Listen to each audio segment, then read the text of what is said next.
জয় দেবী মায়ের জয়। আমি মায়ের জন্য একটি মোটুক তৈরি করছি মাউন্ট বোর্ডের ওপরে। প্রথমে মোটুকে আমি পেন্সিল দিয়ে ডিজাইন করে নিয়েছি, তারপরে লাইনার করছি। এটা লাইনারটা কমপ্লিট হয়ে গেলে তারপরে আমি কালার করে মাকে পরাবো এই মোটুকটা।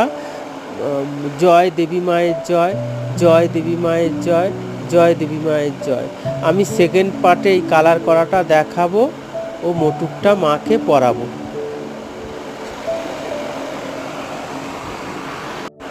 ভালো লাগলে মোটুকটা কেমন হয়েছে সবাই কমেন্ট করে জানাবেন। জয় দেবী মায়ের জয়, জয় দেবী মায়ের জয়, জয় দেবী মায়ের জয়।